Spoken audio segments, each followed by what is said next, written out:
ប្រាសាទព្រះវិហារត្រូវបានដាក់បញ្ចូលនៅក្នុងបញ្ជីបេតិកភណ្ឌពិភពលោកនៅថ្ងៃខែឆ្នាំណាបាទចម្លើយគឺនៅថ្ងៃទី7ខែកក្កដាឆ្នាំ2008នោះបន្ទាប់ទៀតតើប្រាសាទអង្គរវត្តត្រូវផ្ដើមកសាងដោយក្សត្រអង្គណាចម្លើយគឺសូរ្យវរ្ម័នទី2នោះបន្ទាប់ទៀតតើទន្លេមេគង្គមានប្រវែងសរុបចំនួនប៉ុន្មានចម្លើយគឺមាន4200គីឡូម៉ែត្រនិងសំណួរបន្ទាប់ទៀតតើទន្លេមេគង្គហូរកាត់ប្រទេសកម្ពុជាមានចំនួនប៉ុន្មានខេត្តចម្លើយគឺមាន4 5 6ហើយនិង7តើចម្លើយមួយណាជាចម្លើយត្រឹមត្រូវកុំភ្លេចចូលរួមឆ្លើយនៅសំណួរចុងក្រោយទាំងអស់គ្នាអរគុណច្រើនសួស្តីបងប្អូនអរគ្នាតោះអញ្ចឹងយើងមកដឹងនៅចំណេះដឹងទូទៅទាំងអស់គ្នាបន្តទៀតបាទសំណួរទី1សួរថាតើគ្រូបង្រៀនមានតួនាទីប៉ុន្មានយ៉ាងចម្លើយគឺមាន5យ៉ាងទី1ទូមានព្រានប្រដៅទៅដល់សិស្សទី2ស្វ័យសិក្សាពេញមួយជីវិតទី3ផ្ទេរពុទ្ធិ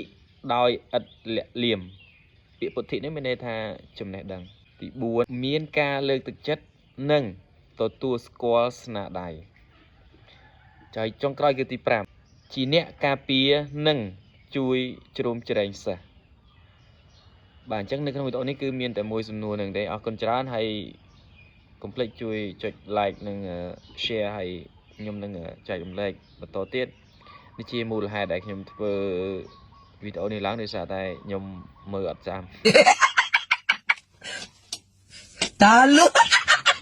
សំណួរបន្ទាប់ទៀតសួរថាតើ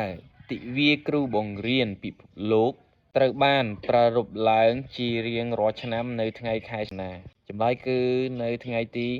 5ខែតុលានោះបន្ទាប់ទៀតគិតមកត្រឹមឆ្នាំ2023តើកម្ពុជាប្រារព្ធពិធី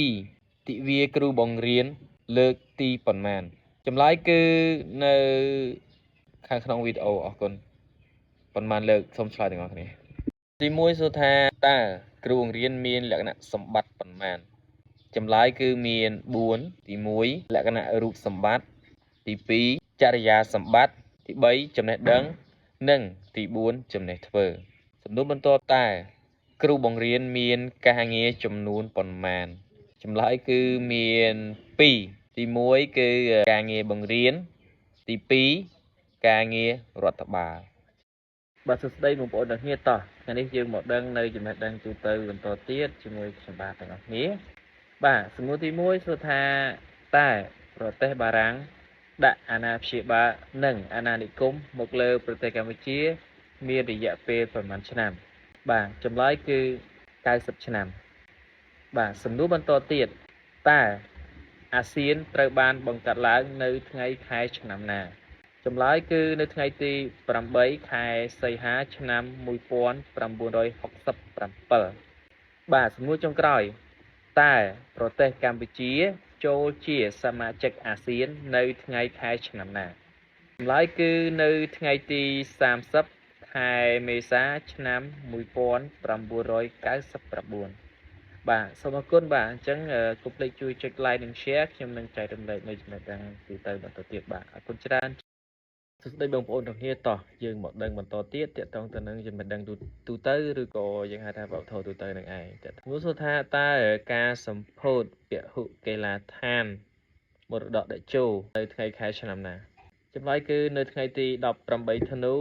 ឆ្នាំ2021តើប្រទេសកម្ពុជាធ្វើជាម្ចាស់ផ្ទះ SEA Games នៅឆ្នាំណា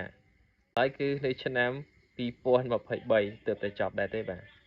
ចុងក្រោយតើប្រទេសកម្ពុជាទទួលបានសន្តិភាពពេញលេញនៅឆ្នាំណាចម្លើយគឺនៅឆ្នាំ1998សំណួរសួរថាតើប្រទេសកម្ពុជាទទួលបានឯករាជ្យពេញលេញនៅថ្ងៃខែឆ្នាំណាចម្លើយគឺនៅថ្ងៃទី9ខែវិច្ឆិកាឆ្នាំ1953បាទសំណួរនេះជា